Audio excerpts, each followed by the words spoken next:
Hare Krishna. Today we are doing the satsang about the mind. Your mind is your best friend and as well as your big enemy. Lord in the 6th chapter, 5th, 6th and 7th shloka saying, one must deliver himself with the help of mind, not degrade himself. Mind is a friend of conditioned soul and is enemy as well. One who has conquered the mind is the best of friends. And one who has failed to do so, his mind will be the greatest enemy. Now what is this conquering of the mind? The same is explaining in the next shloka. For one who has conquered the mind, the super soul is already reached. He attained tranquility, and to such a man, happiness and distress, heat and cold, honor and dishonor, all are same. So control of the mind reveals the attainment of Paramatma, super soul in you.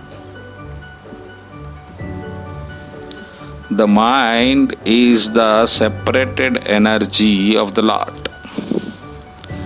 He is explaining this in the 7th chapter, 4th shloka, that Mano Buddhi Revacha Ahankaram Itiyam Me Bhinna Prakruti Rashtad. Ma Bhinna Prakruti is my separated inferior energy.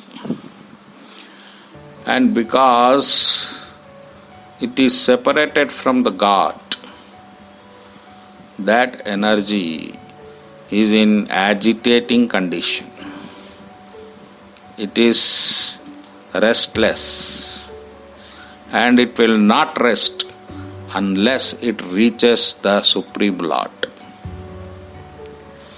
It will go on experimenting, and because the sense objects are available with you, you are trying to satisfy the mind with sensual objects.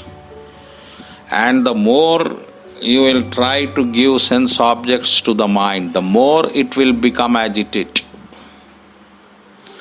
And for that reason, the whole world is thirsty for enjoyment. The more enjoyment they are seeking, the more thirsty they are becoming. It is like pouring oil in the fire. The more oil you pour in the fire, the more it gets burned. So fire cannot be extinguished with fire only.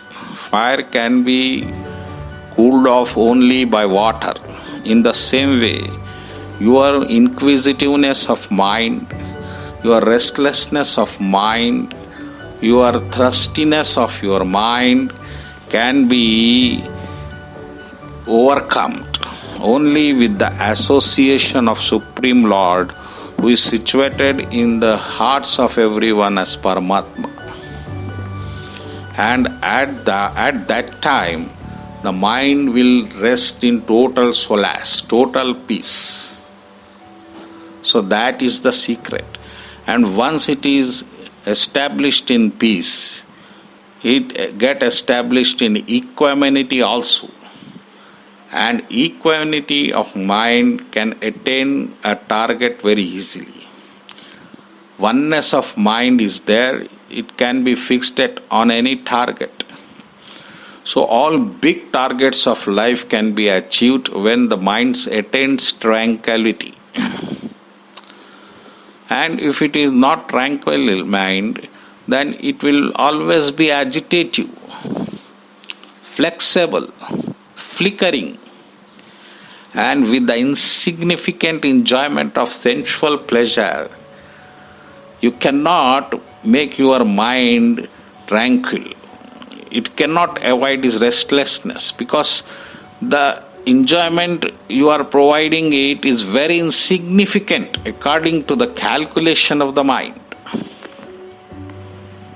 So, try to know the actual happiness of your mind.